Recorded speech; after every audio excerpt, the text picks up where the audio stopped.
government personnel capabilities with tools and resources to ensure a constant state of preparedness. American Samoa will invite Samoa to the following in the near future. Matau tele o mai nei whape mateo mai whaola o whai whatoa ngai nei. Pe whape whaola o whai lafu manu nei. Pe whao fua moa nei ele hai. A pasi ro fua moa i tutu ila. Wa pasi foi fua moa mo le avenga i Hawaii ma Amerika. O ia ele fua ngai la matamea i a Samoa. Initiate Samoa tusi. Ia mo le application. Ia lango tātou i nei, a me searo office i nei tutuila. Na whapena foin matunga lue whatasi ma le office o le fionga le Congresswoman ia mata.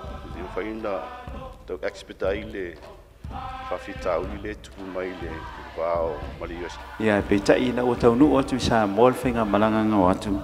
O ina na mātou i loa ai, vele ngata le safu ia. A lo man na o foi lato fai mori o engineer o IT o officer e foringa mai o lo o tilo lato le au te lenga atoa ele ngata i senga ruenga tasi o le se senga na le mato nga ruenga fa vai tevi e Australia ma New Zealand o nga ruenga ia e mo le piki a season lo tam fai foi la so fu maloloina i America Samoa ia fa tu foi se pharmaceutical program and fire of so on ya tu le malo tu totas alo la mato nga lue mat fal mai la PJ ia tau fai ngofia ia tu langa ia pawala uta sanga mo sa tau tu nga ma oe ta tu tanga te malanga tu ai le ifaya fa le ni di poti avatu Samoa ina ia fa mamali toto mo ia fa vanol machine awa tau te pol peo fai atu a fai ai maliu tangata Amerika Samoa i Samoa olona wing o te ovalea de mafkanga nei Atoa Samoa o le talo o mai le organic talo mai oi le fianga sili sa vai ia fa pena foi nei ai tatou lo toi foi le organic taro e tolu ni mtau sa talo noina lo le ala o uma le faoso o la matu o tu nei tonu me tau fa i businessi le commercial side o me tau mafa o ia ele fuafuanga e la matamea i a Samoa e initiate Samoa le tusi ia ma le application ia lango tātou i nei a me searo office i nei tutuila la papena foin matunga lue whatasi ma le office o le fionga le Congresswoman ia mata i whaina tau expedite le whawhitau le tupu mai le wao ma le USDA a tonu eo atu le staimi o kuso ia o whaidro se asisinga i Samoa ia ma tau whailoa e execute le process le USDA o kuso le va pe fa moi o mai va ngali USDA ne ya tatou e fai foi se conference ya mo conference na ya ona va pele no atu o Samoa e fai se tandonga ya fatino lo ni se va ngali requirements o le USDA o fingota le pe on to selfia ya nala mata masina fo va so mo o me ia la pinaona a mai ai fingota tau amata i tātou nei tutuila mai o Samoa manis foi o isfoi fingota o lo ia i lo moi o ia mai nei e ale fo tau ma fo tātou atu nei tutuila ma manua e se yo fai tala tu lesi makpulo ke kile la so mai e fa o mai da fionga minsta e tu fuang fa pea e sile ile a fionga maputasi ma fionga le mauri fale ma fai pule fa avano mai tu lau fanua na ua la mai povi la so son mai Samoa e le mai ngole o tatu povi mai o e fu fang fa pe o Australia mai le povi ia nui mai le Vanuatu ia marka ko sia ingei ia tu sia o i Samoa o le suafuanga la neo e nei le mātou foi tanoanga nei vai tau. E tangi a tātou I tātou lima. E le tue wha mo tele tātou I o sa mo sifu. Ia, me tau te tau mamafa ai ma o lai nei tutuila ma manua. Tasi lava le anganga o le tuwhatasi o le mātou a mafutanga whātuanga whainga whaiva la fumanu, maise le SROS, ia ma le Export Authority, ia o le tātou sa vadi le luma. O le sa unonga lea solia ino mfutama mafuta whatino loa, e lea o ngā tere apu upu matala e whatino loa.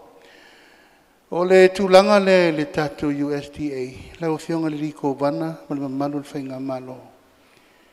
E mawalunga lava I le whionga le te maitai pāle mia, ma le mātou nofo atu. Tātou vana nofo ma le vata puia.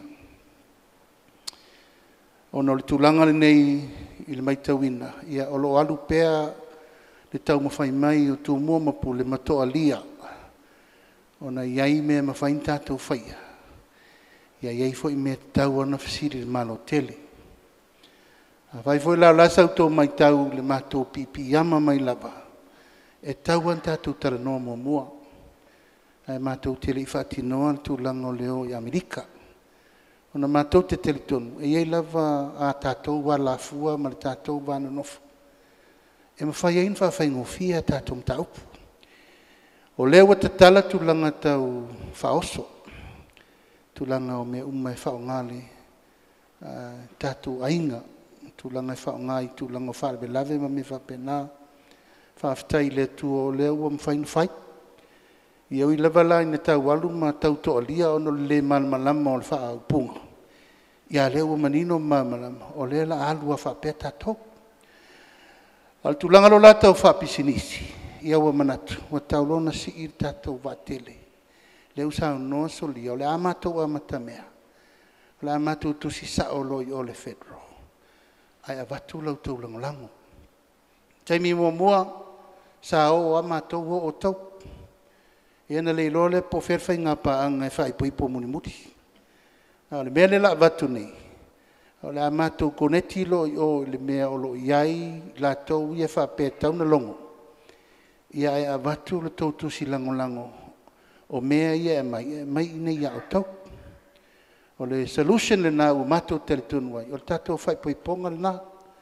Ma o ina foi o le a whawhai ngofi ai o na whai mea uma ina ia whamalia pēr la le malo tele mana tu lafono o le USDA.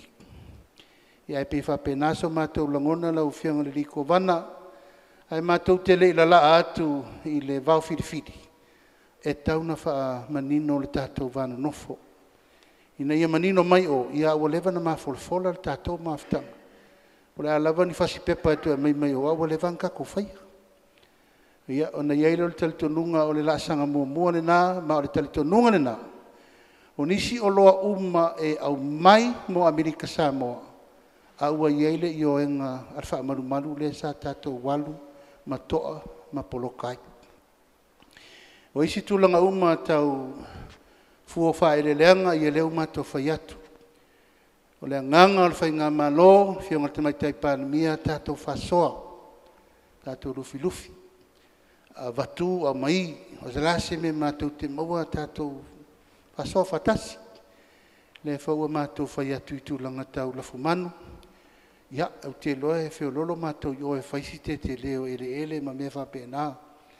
Ia, e whapena whoiso mātou, whoi apa mai o le ala leo lo. Kumoli ia soli a mai ia manu palangi a matai o tau nei a mai ola. Lena laina moli mai leo ruai mawhtanga last year. Ia, o tulou o manu palangi poa, manu palangi whine, o mamoe poa, mamoe whine. Ia nā maile a matamadi eiltou e tikote sekta I nei. A leo o whail fuafuanga, o la tātou o I Vanuatu o le tātou nuu I Pasifika, o mawhoin whātou tanoa. E mana mia se si breed folk, le anga ua lewa ele I toi meise matou tapovi mai Australia, wa matana toi interpret. O tupu avi vilu ma le au ngase le le pofi. Ai mana mia se si me fo mai toi fa tupu te leina a leo lea. o le artificial sperms, ia ma fertilizer sperms, ia ma le utapovi la le tau pule nei. O le foi la ua tātou talanoa i tūlanga o le tūwhatasi o le tātou oka. Tāpena atu e tātou whatasi i Vanuatu. O la ia mātou vā, o la leil foto Samoa ma le. Leili Naomi se ngā whau al whakala u kongkos koso mea le mo mai ai. E le tau i nisi mea o le pule mātou i fleet vā, o le pule olo i vā. E le tau o mai e funi vā container marka unka. Te loe tasi alvai aso mai Vanuatu o mai e pia leuka. E nā mai le tūna e mātou povi e mori mai tō povi nei. Tūlanga tau whingota i a leo mātou whai atu. Vatul mātou langolango ina i mawhai ono tō urufale i tono le FFA. Mātou fia lava i nau a whailefono le Pacific Agriculture and Fishery Fiti. E mātou whtau e mamea. Ia, na sila uma fiti le saa ma mea i fiti. Ia, ia mana ia al mātou maaftanga i nau. Wa iai le sui o Amerika Samoa, mo le urua i teimi ina ua walu atu. Ia ua walu atu lau saufa i mai iai le sui o Amerika Samoa. I whalanga mai o le forum i tono o Pasifika. Watu fol mātou lango polale au wala tautasi. E te mawhai e foi ona e urufale i tonu o Fonotaga whapere fisui wa tele manono i whamanianga. Ia ai le tau maseina fo i lango lai le sao Amerika le malo tele ona so miliona. Lato contribution le na seini talua nei. E fsosani o ngā Samuel Pasifika. O isi tūlanga uma i tātou fleets, ia la fo e tau mwhaisia mātou tau mwhainga ina iai commercial fishing fleets mo Samoa la vaia. O leo mātou whai atu, fio atu, o loo ngā ioi ana ia mātou whawhailele ngā tilapia, whawhailele ngā whaisua, ari au malimu, ia, pule o e po whio i nei matanga luenga, mo i tū mālo i nei, e whasafua i eisa mātou por kalamene na e alu i o, ono le talitau nunga, ia o mea ia tātou te tua iai, funga loli, whai ai matalelei, whai ai ngau, ia, malea noa, o isi mea uma e taliele tātou sua ma le whamai moe. O isi tūlanga i le tātou sros, ia lea whaua whai atu, a fio atu. O seu lea pule nei i le agriculture. O ia ia uma tu inga species ese o native trees ma unwanted trees, mo unwanted species. Ma mea uma whape nā, lo ia te ia le atoanga mea taun tātou pui e le environment. O lo iai nei whatama ianga i wā pua ai wao. Ma le tele o mea tauna pui mo le sisiomanga. Longo pea le seu a o sa ili ei se pule fau mo le tātou sros. Ia whape nā fōi o na vatu le mātou lango po le a fōi tūlanga i mana o mia e fsosani i se mātou whare suesue. I whapena whoina watu le mātou sueswani. Tūlanga le Export Authority ia nau sa unoa nisi tātou trade. Al wha moenga o le whainga malo fau, whilwhilia. Ia e unai le tūlanga o whātoanga whainga whaiva malafu manu. Ua tāpenai packing houses te tele i upolu masawai. Accredited, audit le lei ma certify organically. Ia ma i mawhai o na talia, i tūlanga rabalale nei o i le la a whaingo fia i me nei o talia o requirement e USDA e tau na accredit de lei ma watu i le tūlanga ina i a pasia o tato o loa certify le lei. Whaftai mo le tūlanga leo le whailoa mai o le afio mai o le USDA nei whamole mole solia i a longo atu tato mtanga luenga mātou te fia Talimalo le USDA lea. Ia mawatu i oe e whaali uma iai mea lau tāpena mai mo le tātou maketi i nei.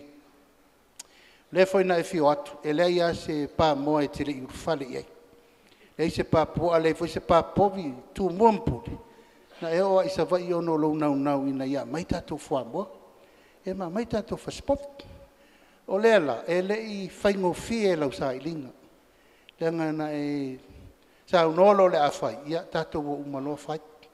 Ia lewa maua, o le asau whapitoa le the mission le the USDA, we are very look forward to be there. O mo foi na matou fatra noa ma le malo Amerika la matou tino nofo I Samoa. Ya, ma sauno malta mai tai. La tato wolo I amatan na process pepa vat fatali. Se I mo mai le tali o le fono le Atoa Samoa le fai masina nei. Ona matou wo mai lo le tato wa mata. Ia fa pena foi la le nganga o le tato trade shows, ya, o te maua o le la fai le trade shows I nei. Ono leu a mata whaftai taitere le mele. Ta ua fai o tato Atoa Samoa, fai tato trade shows between us. Alo loma foi il tato Atoa Samoa le lo loma le fai ingon nei tau sanga ma nei a tele. Le fai atu yo lau matu tato o loa I nei. Ia fa pena foi na faali na ia matu o lo yo. In tato tu fatasi a o foi na fai mai nei. Matou o mai foi matou ma lau o mamai. Ia o loa lai e faali nei. Mo le sida fia tu tuila ma manua. E lua vai ngata ua o le matou tau mwhai mai. O le momoli mai o mea mata e whai lau tau mea tau sami. Ma le matou gateway I le malo tele. We are aiming here because o I nei. Eu ia tuai Hawaii ma o loa I le malo tele. O le awala le nao le matou nau mai nei. E matou tele o mai nei whape mateo mai e whaole au whai whato angai nei. Pe whape whaole au whai lafu manu nei. Pe whao fua moa I nei e le hai. A pasi ro fua moa I tutu ila. Wa pasi foi fua moa mo le avenga I Hawaii ma Amerika. That is our target. Aina nei ave se se whape au. Wa talana na watu newspaper na tanofo amalfano noa. Ona whapea, ia, o lau o whai tai le au whai whato anga, ma le au whai la fumanu, ma le au whai pesinisi a tutui lau o mai uporu wha mea. Tutui la mamanua e leo le anganga na. Pe ono whai atua na po, o le matou tau tua whau au. Nei fia svol tau sanga. E sa ua le salamasina ma le Lady Naomi e moni mai lau tau tau maftanga. A o le mela se anau nau e whai. Ia whao ngā I nei e whai ma, whai totoa. E lau mai o le ava e peki nei ma manufacturing nei tau o le product. Whai whatasi e Samoa na lua. Lau mai o po a umanisi me ma whaina mai le raw material mai Samoa e pek ma label I nei tau o le tato product whai whatasi. Ia e sau sao atalo ia ui mai nei ia Hawaii Amerika sala lau lo istete fia Amerika atoa mai o te tau tino atu. E te le ma no il maketi le whatali mai mo tato umalafu. E tau mama whawhatasi tu tuila mamanua I mea tātou te tāpenaina. Talo wha I ufu popokoko tamu, ava, so se mea. O lai whatali tali mai o tātou tangata I whafo. And that is our target market. O wai le ai pālangi I mene I tātou te whaia. O tātou lava mo tātou tangata. E tātou te tūla I whao ngā me ia. Patu e pēla o talo, whaololo maau. I pa ia male malu I lau whionga le riko vana mal whainga malo e pau leo le awala. Pau leo le awala tātou te so whatasi ai. Ati nai whatasi ai ma manuia whatasi o tātou ainga au whai whatou. Angam sa mona lua. O le tātou pulpulu lima mga lua whatasi. O le a mata atu se tūlanga o ngā ruinga whawai temi piki o ngā le lua lava ia paenga ia lo o a fia I le mātou matanga ruinga. O le vaenga lea o whiwhatawa inga le vāo Samoa e lua po le trade. Ia ai le ngata fo I lea, ia o ngā ruenga whawai teimi. O le au a matatu I ngā ruenga whawai teimi, o le a le au ili ilia, a la tau mwhai e whai atu se manatu. A le ua uma ona wha maui I nei. Samalanga atu ia le au whai ngā ruenga po le pūlenga le Starkist I Samoa. Ina ia tau mwhai lawa I wha mautu, ia le tūlanga lea o le whawhainga ruenga inga o tangata mai upolu. Ia mo I nei Samoa, mo le sirafia. O loo iei se komiti whaapitoa ar ka peneta o loo iloina po review teimi nei. Ia mātou ngā ruenga whawai teimi a o le wāla leo Samoa ma New Zealand ma Australia. O le tele Navy review po le tūlanga I le whaatanoina o mata upu nei. Ona o fia pui puinga o ia tau a mātou tangata whainga renga po tangata Samoa. O loo maua vanoa mo ngā luenga vai teimi. O lea la o loo whaataatia i le whainga whaavai o loo ilo. A ie se teimi o na pāsia la i le kāpeneta. Ia o na mawhai lola ia o na avatu itua. E whaatino ai ngā luenga o omo na whaataatia. E fia whailo atu, e leo la vea ai la Amerika Samoa ma le vale ma Starkist. I le whaatanoina lea. Ona ese fo imana o ngā tutuila la tau ia ma e meisia Starkist wai pe o la tau lea. O lea o lo o mai tangata mai Samoa o lo o mai manga lue ai. Ia pe tai na o tau nu atu Samoa le whainga malanga ngā atu. O ina na mātou i loa ai. Vele ngata le safu ia. A o lo man na o fo ila tau whai mōri, o insinia, o IT, o ofisa. E fōringa mai, o lo o au tilo la tau le au te lenga atoa e le ngata i se ngā ruenga i tasi. O le se senga nā lea ma mātou ngā ruenga whaavai tewi i Australia ma New Zealand. O na ngā ruenga ia e mō le piki season. I le vai teimi o season sa New Zealand ma Australia. A i nei la le tātou waenga le i nei. E lo mana nao i mea ma o lo iei tūranga whainga ruenga. O lo iei fo pui ngā le whainga malon nei. Ina ia titilo. I lea awhianga o mātou fo i pisinisi Samoa. Pea au mai umanei nei tangata i nei tutuila. Ia o te loa ona maualunga le tupe Amerika. Ia pea o le nganga lava lea o fia o mai ei. E te tau fo ila ona mātou o iei. Ina ia ilo. Ma whai se whaatatianga o ni whainga whaavai. Mō tutuila lava lātou. Ai mesia lava ia le Starkist. Ina ia awane ia whaina ia mātou pisinisi foi po o mātou tangata whai pisinisi Samoa.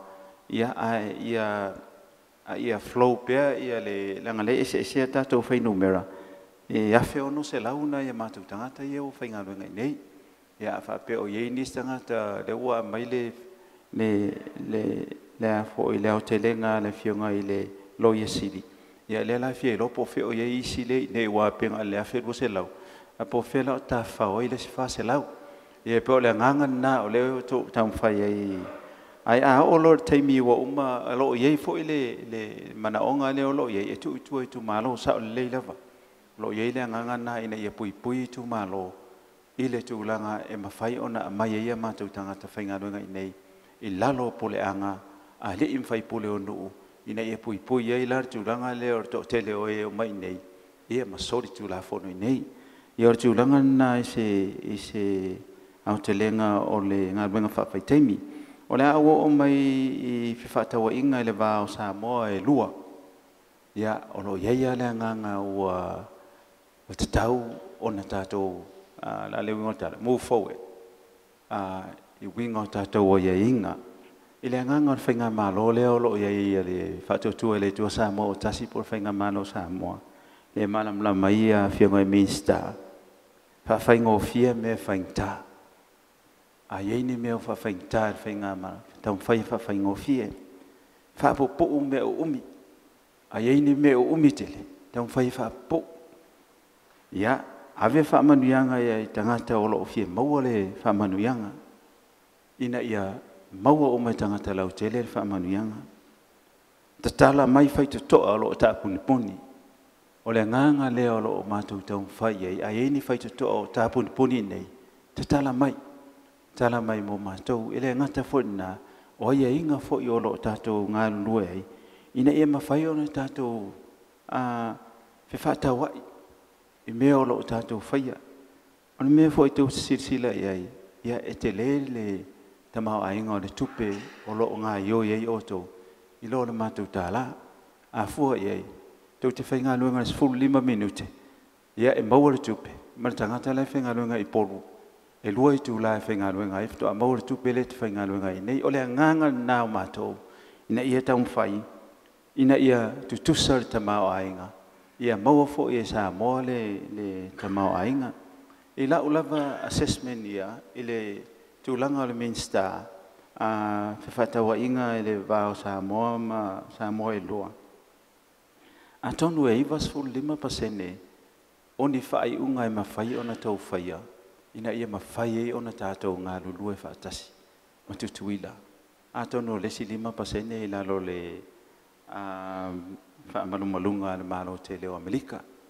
Ia, o le nganga lava ia le minsta, e te talo tuai nai tu, ia, o lo e nei mata upuna o lo toa. O lo toa ai ia tātou whaatawa inga. Ai mese lava tu langa le agriculture sai. O lo le lei ia whaatawa inga le fo i o lo tā ua e tamaitai o peti. Ia, ia le tātou show le whainge, le trade show. O lo le lei pia leo mai a mātou i nei. Ia nei mea laiti nei fia maua lava le te tala mai. Ina ia mawhai e loa o ne tātou whai e tātou whaatawa inga. E au noa mase mani pui puinga. E pēr no whai atu le tau whainga leo lo iei tātou whainga malo e polu. Lo tau mawhai lava e na ia whainga o fie.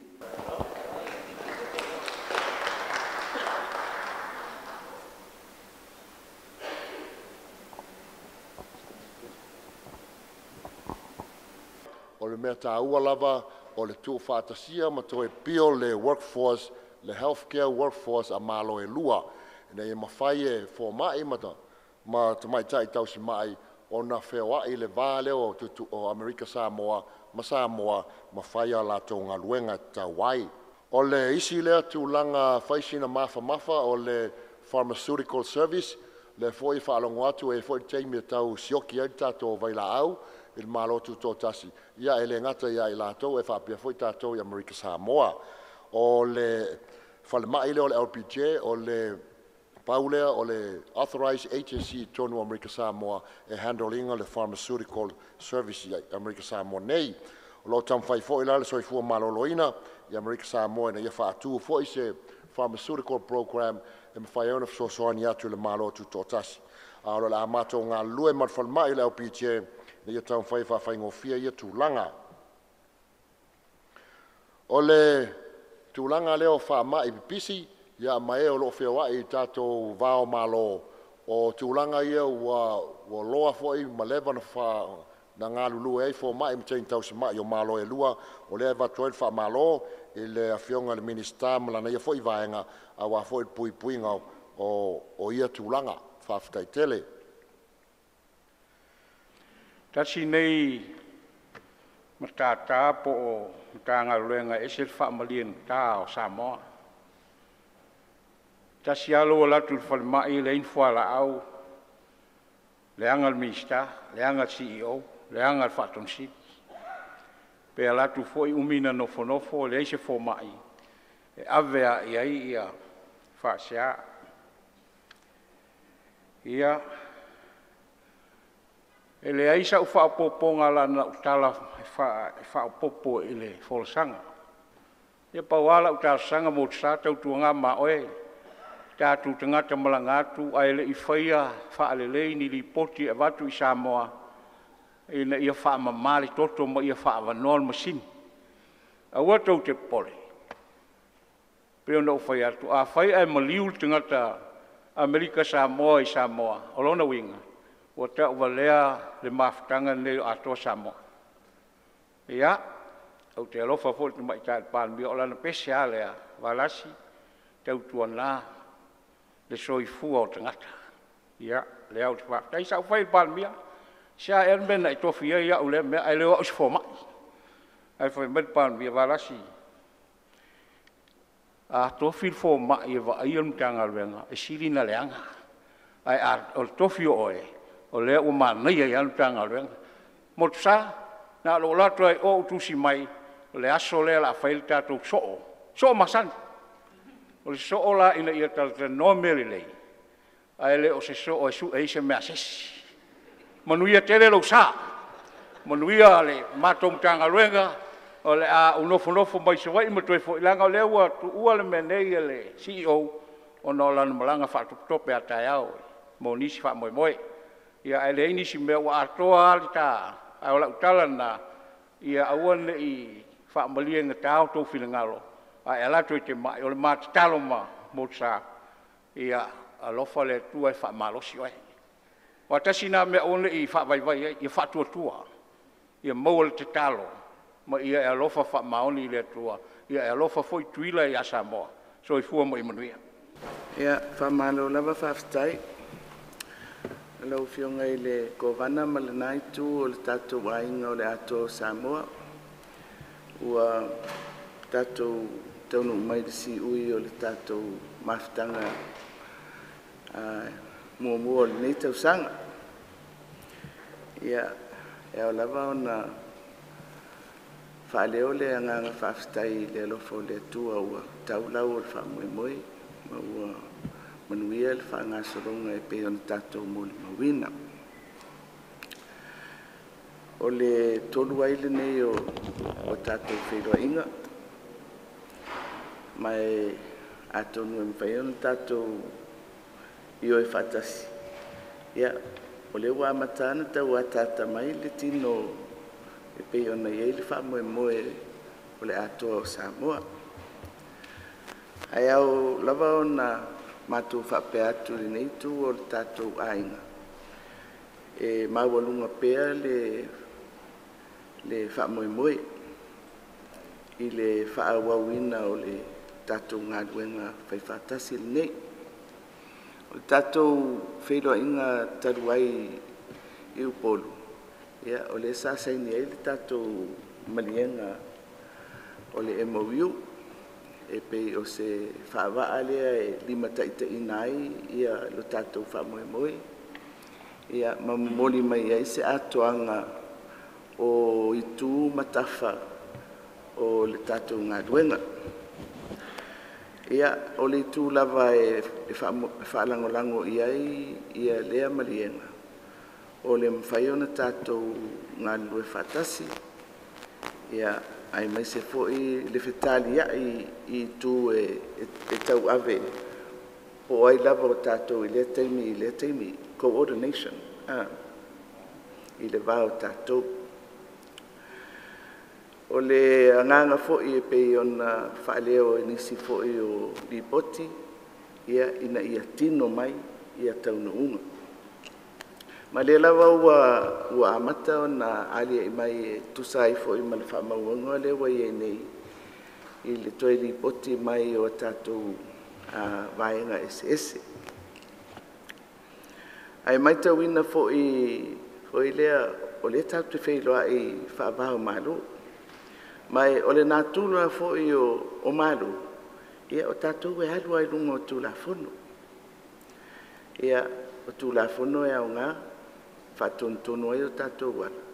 Ia o tūla whono fo. E foi ona winga e tau mia ai a le whaangasoronga o se mea.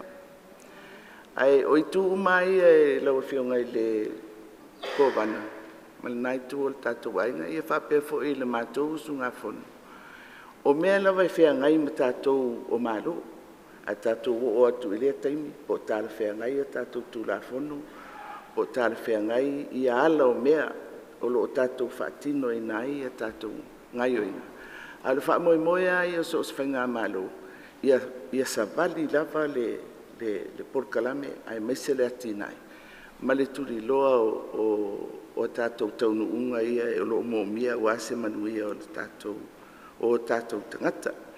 Mai atonu o lesi tū lea mo tātou foi lea i le tātou porkalame le whasolo nei o le Atoa Samoa. O lesi tū lea, tau te wā ai ei.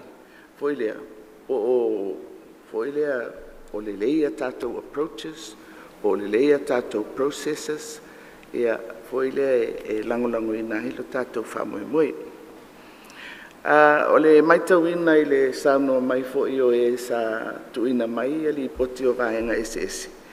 Ia, o le lava ua a matana tino mai, ia le whetuwha inga o a tātou information sharing. O a tātou waonga, training, education opportunities. O lewa ua iei le taunu unga i se mata upu, o lewa na tātou whale ai o whemala ngā inga. Foi le awa wa mata na savadi.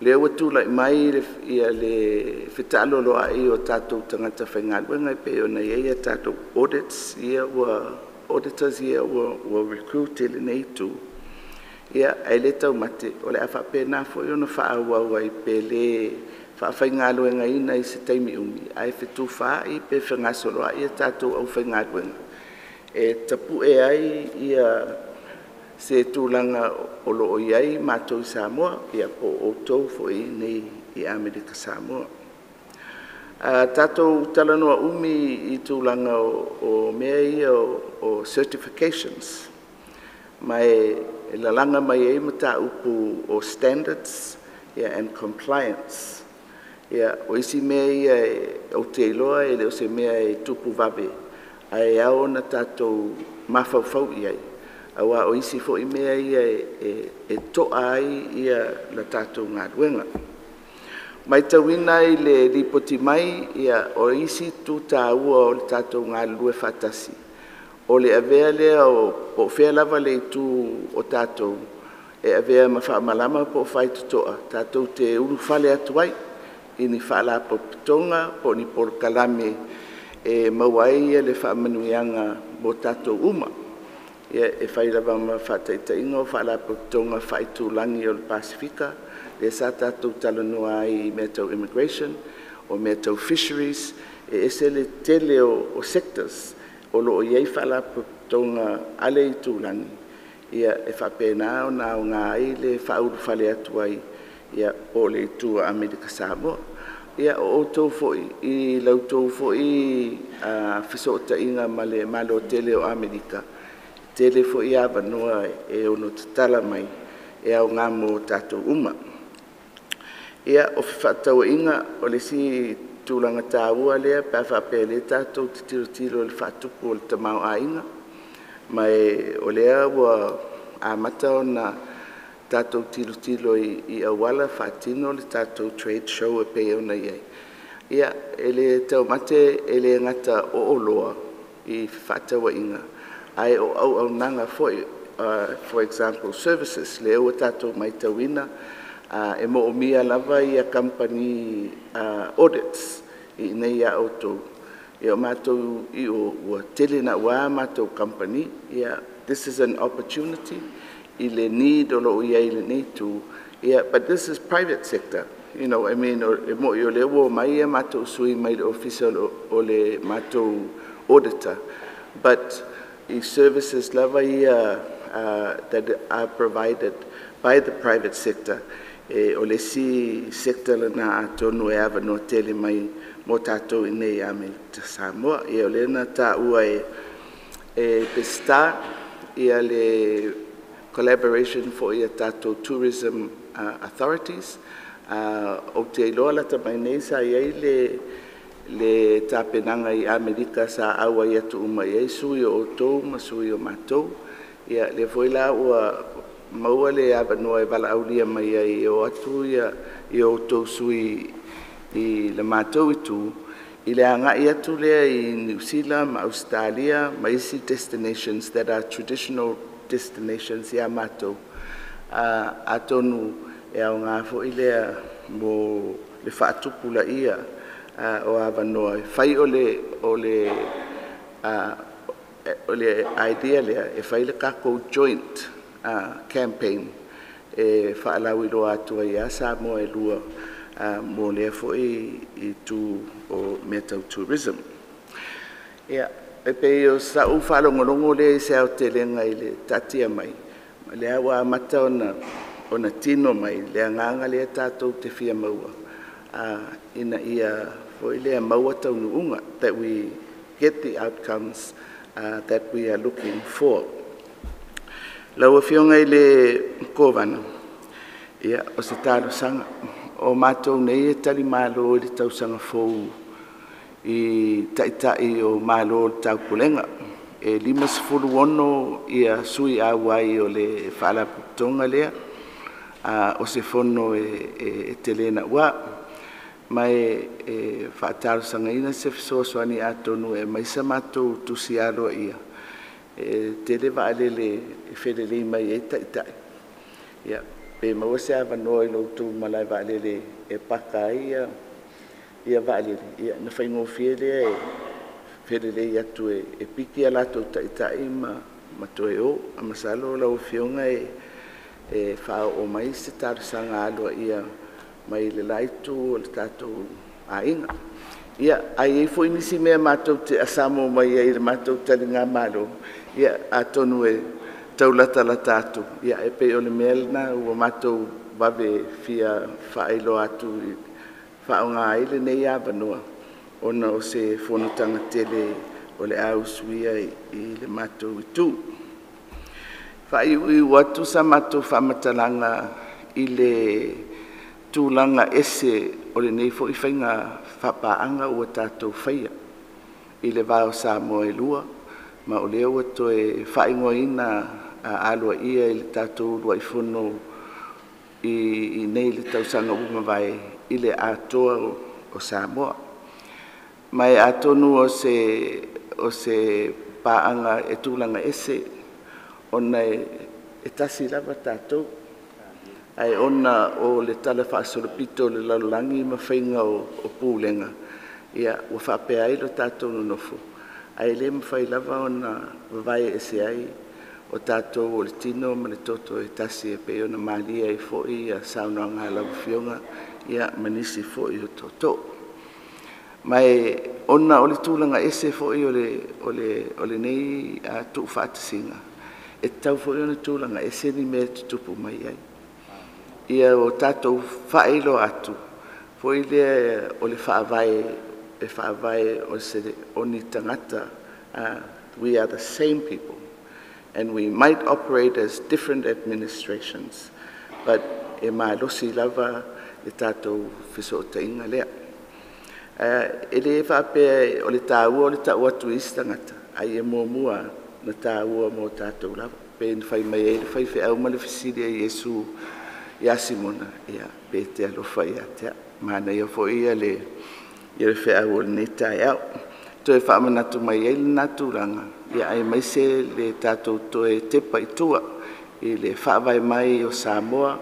I o tautua āmani o mātua.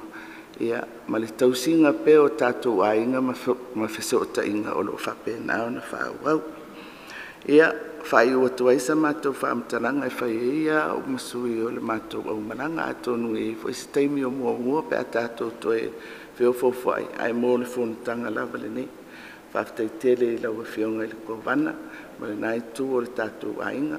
Ia, ai maise i lātou sa ngafa ma le tāpena ina o le tātou mawhitanga whawhitai, whaamali e ina tūlanga uma o le tātou Fonotaga. O lo i loa lava o lo la lape i luma le leo na whaatino o le tātou whaamoemoe. Ia, mai mātou no whaatali mai foi i le whai unga atu o le tausanga. Tau te hawhio atu ai. O leo whaile mātala ma le kovana. Atou o atu loa, tātou wolo i sawai. Se iu tau sila e le mātou mot. E leile ta umau atu. E fuafua ai pe fiel tau au malanga e o atu. Ai fuafua ai fo i mātou. O le ale au wale mumoli umai tātou i sawai. O le mesi de ala te re wa a olu. E mumoli ai tātou i sawai. Ia ai e tāua fo i lo tau sila. E le nā fo i vaenga o le atunu.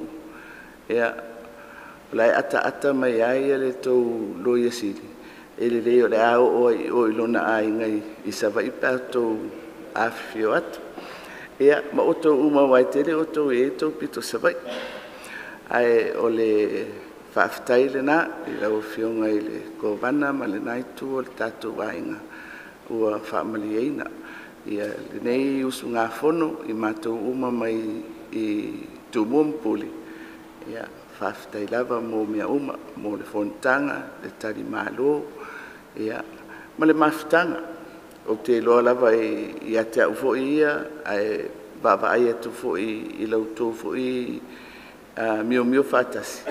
Ua amata o na loloto tātou mawhitanga ma le masalinga. Ia alofa le atua, ia whapena o na wailuaina lo na hangalelei mo tātou uma. I le mai ai o le tātou Fonotaga le nei. Ia, ma tātou tau mawai. E manuia lau whionga.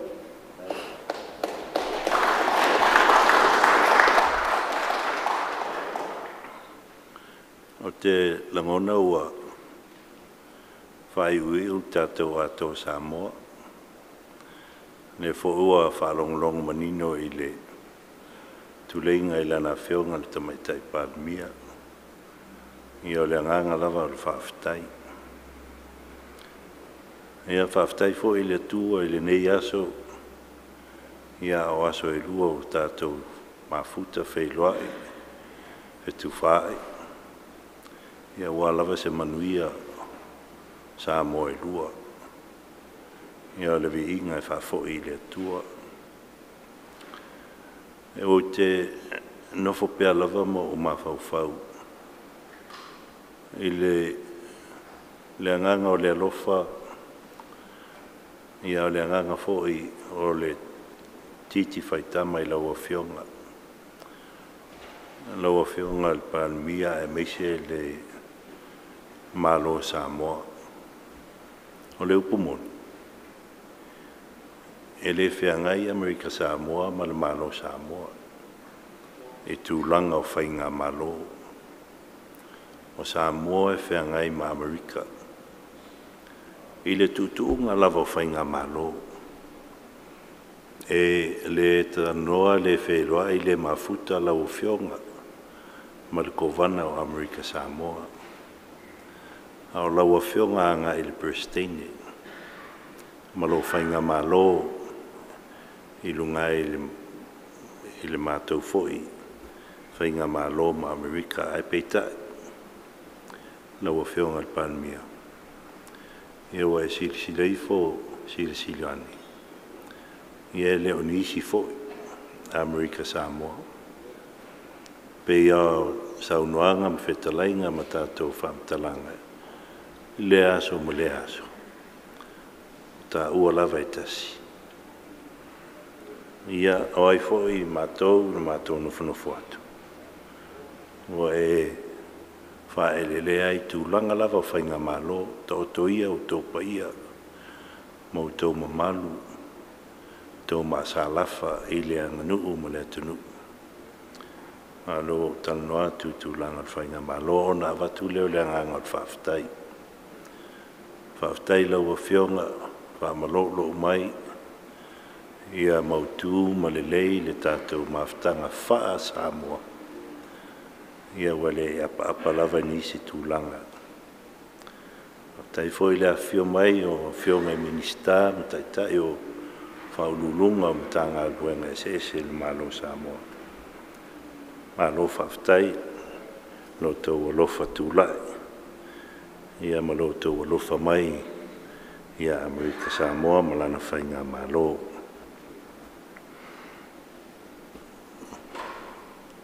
Tele tūlanga o tātou maftanga o amata o na ali mai ma amata na ngaluinga.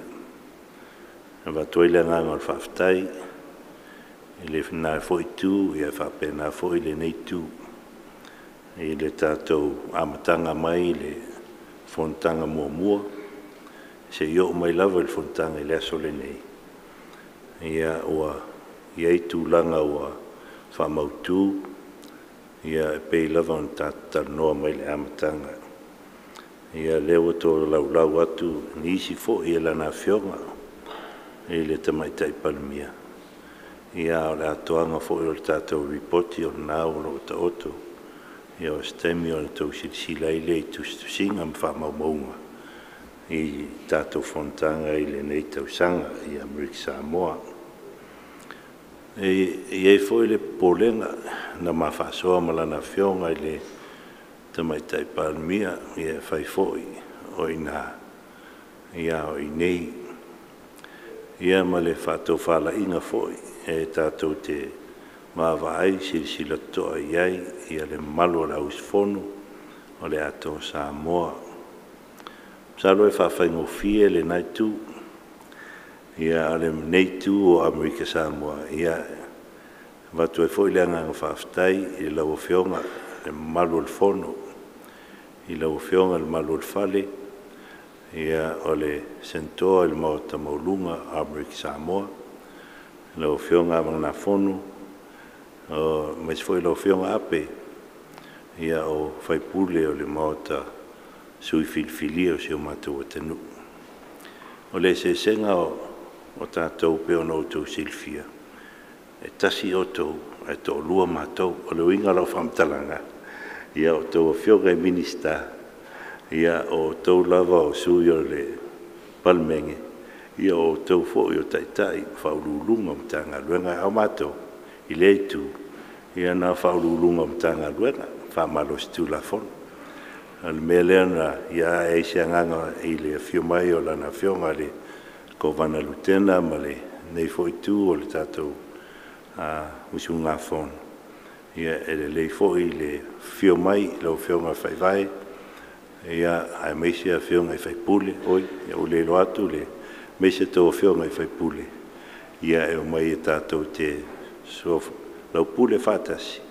Ia e malama i fōi le nai tū o le tātou whainga malo. Ia o le upumoni. Ia masalo o whionga umai o le fono. Ia i umala tō sua whamatai i Samoa. Ia o te loa le whionga whaiwai. Ia o le isi le fonti. Te le loa o pō whio Samoa e whioma iei. Au te loa fonti. Ari maputasi. Whele a whioanga maputasi. O whaiwai. Fonki. Ia au tele o malamalama i le isi tolu o whionga i whaipule. O whio iei a lato suafa Samoa. Al naua whamautu atu i ne i umiloa se whamatalanga. Ia o whamautu atu nisi fo i o fufuanga. Ia paule tūlanga i au fsota inga pea i whionga i taitai o mata ngā luenga. Ia i whamautu mai a tātou fufuanga e peo na tātou whatanoina. I lau whionga Luisili mai tātou umoro taitaina le ia whatanoanga. Ia e whamautu pēr le tātou anga i luma o tātou fufuanga. O nei mata upu te loa tātou pa ia i le amtanga. Ia pēr mata upu lena tā mawhasoai ma le whionga i Panmia. Ia mata upu fue leo tūlanga o le au ngā lue le workforce. E whai fōi o inao i nei, ia e peo tūlanga le tau fōi n tātou silsila toa iei o leo pumoni lava. I le maua whatanoanga ma le whionga le Palmia. O le soifuanga lava o le tanga soifua. Sa ili manuia mo lātou lava ainga, ia ai meise fuafuanga whale ainga. Ia ele nā tia fōi, e sa ili atu i tonu, sa ili fafa. Ia au leo mata noa marau, leo mautinoa po lea se tūlanga. Ia e tātou te vaai ei leanga i luma. Ia tātou i loa fua le leanga i luma. Ia auane au mai o mofoi, ia watu o mofoi. Ia ai leo iei nisi tonu lava o whainga malo. Ia ina i Samoa whapena fo i Amerika Samoa. Salo sisi lea vaenga o tātou mata upu. Ia tau fōna tātou silisila iei, whata noa iei. Ia i le tātou Fonotaga o le luma. Ia o le isi fo i vaenga o tātou mata upu pe ona tātou pā ia o te loa wa tau mou atu i ne Amerika Samoa. Ia tūlanga lava o le anganu.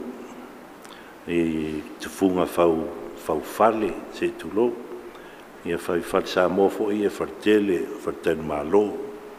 Ia o te loa oa whale ai i ne Amerika Samoa. Te loa o lai o i Samoa.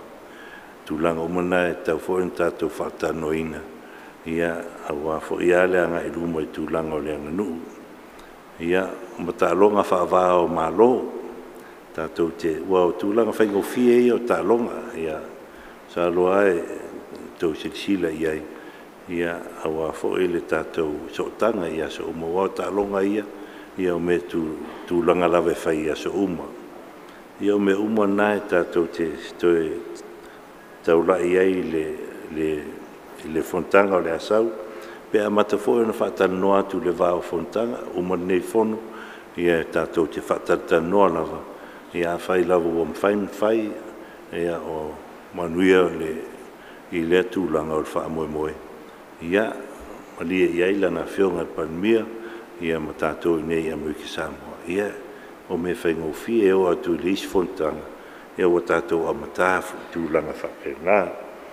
Ia o Tauto mai lo whenngaro lo whionga palmia se I whaise mātou tala I tūlanga o Vālele ia ma tūlanga fo e awane ia fesosoani atu ia fesosoani atu ia Amerika Samoa tūlanga fo o le a whapenao na fuafua o I Samoa e le fo tātou ia pisinisi I Amerika Samoa e le fo le tū o le Vālele ia mo e fo ina ia tātou tupe ia whātua I le Vālele ne Amerika Samoa Saul kapteni mo le tātou hotel tau sami tātou whale ainga ia mai fo la tō malo when no fo ina isa so tasi pia le fo I fuafuanga Samoa ia e manui atu ai fo I ma tātou ia e tau tō mai ia le panonga I lawa whionga se I silsila ia I ma wawai ia ona mawatu leo se tātou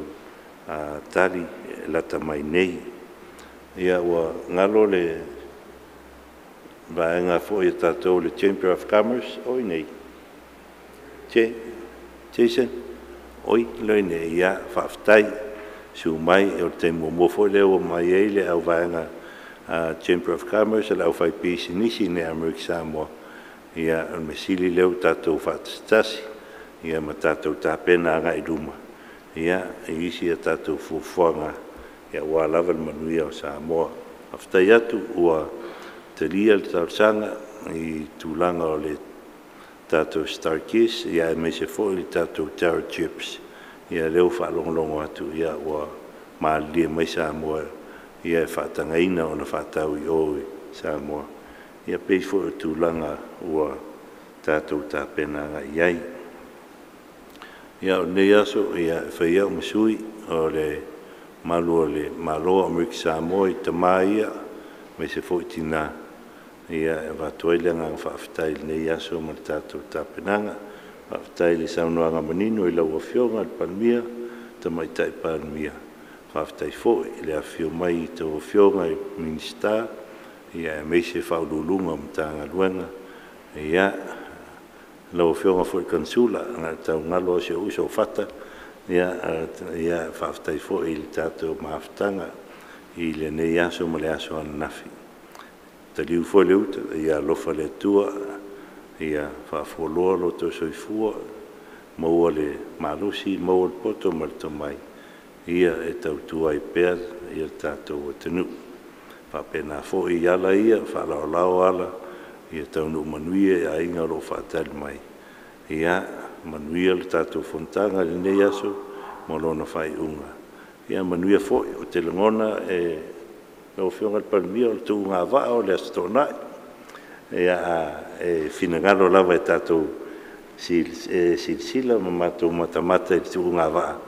ia e mānei fo o te langona ia e tā pena mai fo I lea tausanga se sā mai Samoa ia ua leo toi amata tātou fuafuanga whaiwhātas ia o le waa manua ia o le kapteni o Motsa ia o le waa leone o le waa taima o te le loa a sa masani kapteni le whionga le malul fale a pe ia o le whionga le malul fale leo o lo kaptenina la tu sa neta usanga ia o le ia o isi kapteni kako I ia le ai ia ma komiti o le kapteni komiti o le tu ngā fautasi ia o le whionga ia tautasi o lo te whaururua ia ma komiti o tātou fua ia naro a whio mai la whionga le whionga I le kovana lutena ma le whionga le maputasi te foi la whionga le whatui lango sua tu langa le tātou whamoe moe ia meise le alo atu I le tātou se laulua se fulmatolu tausanga